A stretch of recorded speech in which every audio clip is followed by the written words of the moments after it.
Now back to scary fun.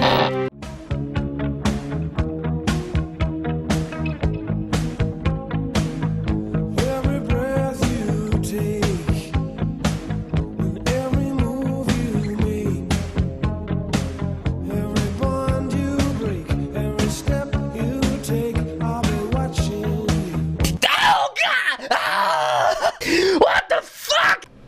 What the fuck are you doing? I thought you were trapped in a fucking closet. Oh god, it burned. Fucking bitch. Stabbed in the heart before the relationship could even start. I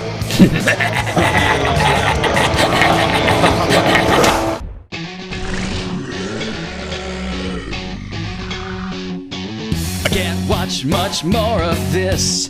It's not scary, it's just shit. Paper mache and painted laser rays. Dumbass monsters made of clay. If you want to scream, come scream with me. Scream, soup, scream, soup. If you want to scream, come scream with me. Screaming soup, screaming soup. What the hell is this supposed to be? Action, romance, or sci-fi comedy? I just don't have fucking time for this shit. Bring on the blood and show me the tits. If you wanna scream, come scream with me. Scream, soup, screaming soup. If you wanna scream, come scream with me.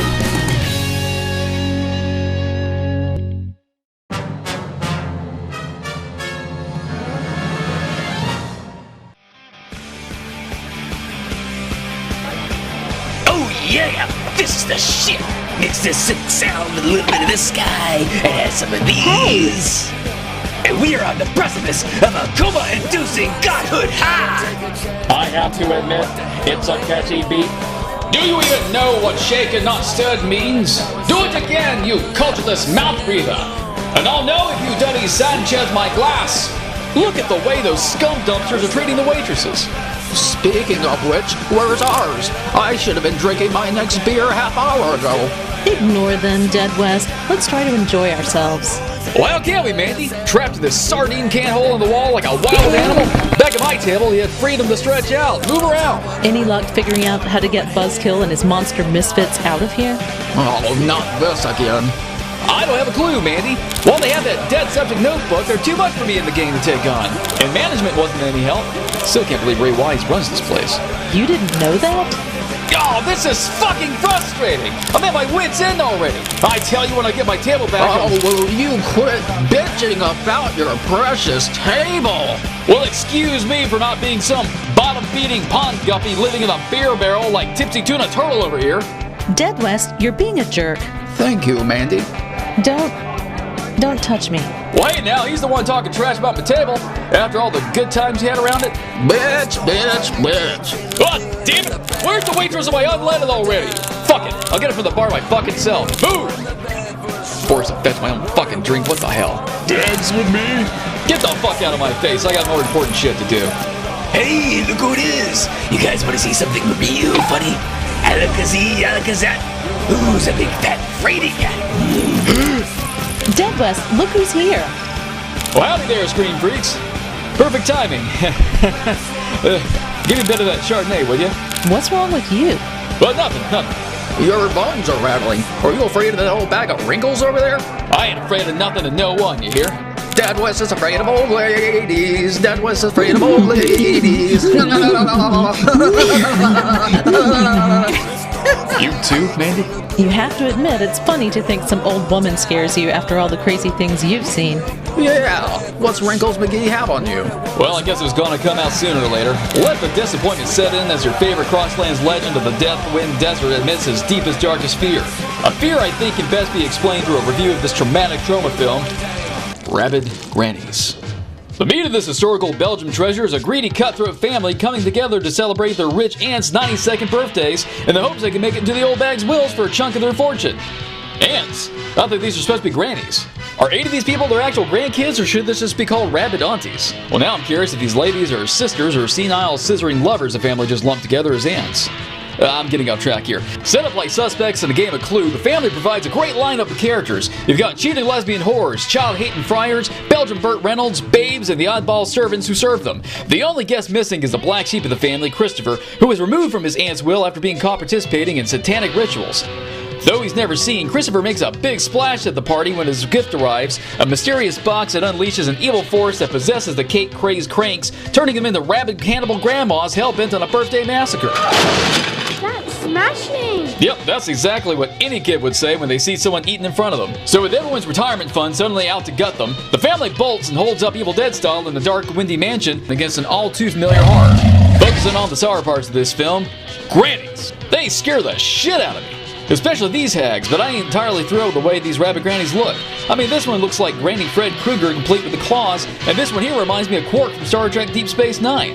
Not saying it really distracts or hurts the movie exactly, but I think it needed to be pushed much, much further. Like some demonic horns or tails, or simply over-exaggerating their granny features to look more like something you find in a Mad magazine. Those beady little eyes magnified behind those Coke bottle glasses, and those long silver whiskers blowing in the cold wind off their drooping chins, melting away from their oversized dentures that cling to their sore-infested gums by a strand of moldy glue. But then again, maybe the filmmakers wanted these sag bags to look a little less harsh given their playful manner for killing people. Using a mixed bag full of Freddy Krueger and Evil Dead tricks, these gals disguise themselves as other family members, fire like torpedoes through water, regrow limbs, sing taunting kitty songs, and quack like ducks?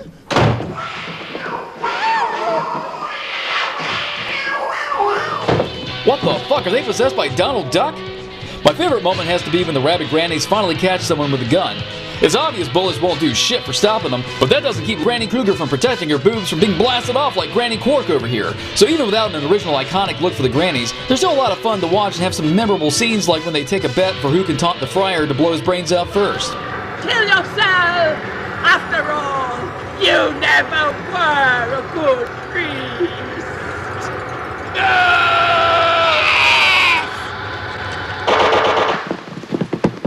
I won! Turning to the pissing timer, we clock a fat 0, which is a big relief. These filmmakers were brilliant at avoiding the last half of the movie being one long, boring chase sequence by keeping up the interaction among the family as they switch up surviving groups with different plans for escape. And there's no bogus scares inside to annoy you for an audience jump. Aw, come on, this is a fair deal. You put some of your hoodoo voodoo on that flabby pile of decomposing flesh over there, and I'll promise you a seat at the best table in the house. That is, I mean, once I get it back, but to do that I need you to hex her or whatever comes first. You follow me? I'm afraid not, man. Voodoo isn't some cheap party magic you just go throwing around. It has serious repercussions. You can make her one of your shrunken heads to hang on your next Christmas tree. So long to you, pale bones. Well, I see now why they call you a voodoo bitch. Did she hear you of your granny phobia? Yeah, that's right. Laugh it up. I know what I have to do now. Just gotta face my fear and shoot it in the face. Couldn't you just ask her to move?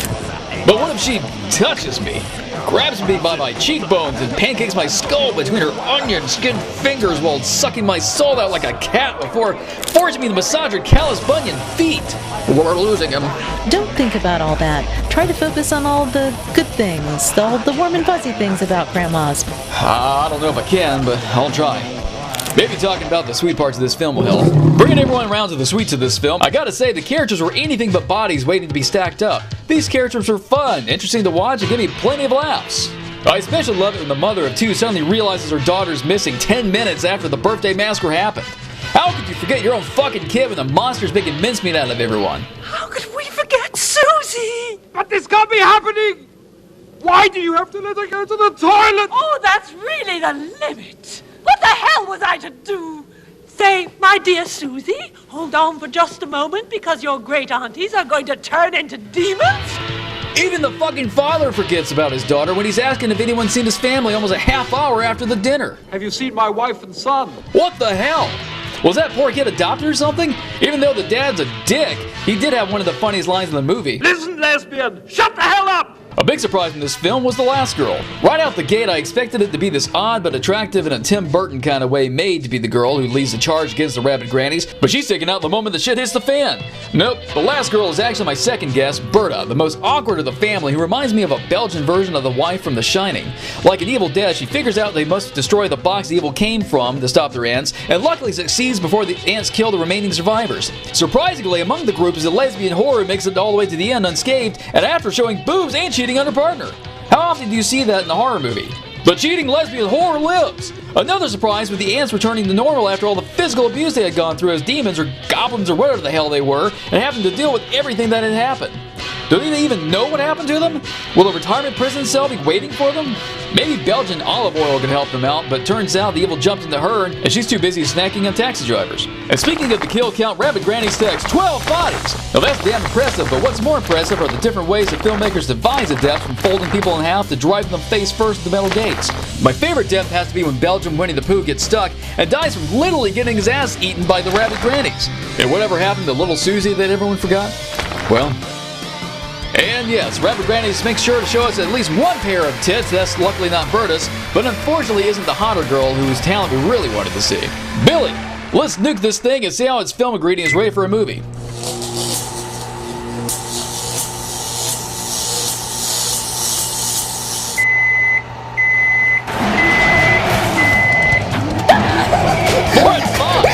As terrified as I am of sackbacks chowing at my bones like a starved sow, I think this is a surprisingly fun film with above average writing and energetic editing.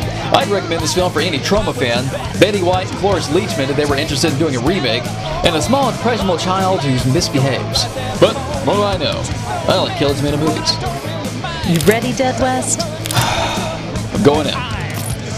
Avert your eyes. Dead West approaches the woman again. Oh, this is gonna be good. Well, excuse me, ma'am. Aren't you just a cutie? Excuse me, ma'am. I could suckle your toes all night with a jar of pickled pig's eyes. Well, excuse me, I ain't asking again. I'm sorry, but you're just so handsome, I could just... Oh, I knew it! I got your medicine for every day of the week right here, you geriatric bitch spawn. Never forget what happened here today, Scream Freaks. It's every soul for themselves. I feel like... If you wanna scream, come scream with me.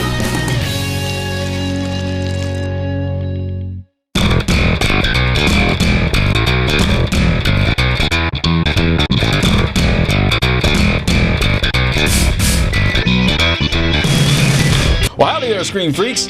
Well, thank you kindly for watching, and help yourself to more servings of Screaming Sue by visiting our site at screamingsue.com. You can read our weekly updates, character bios, and interviews, catch up on past episodes, browse our store, and drool over the Howlin' Hottie of the Week.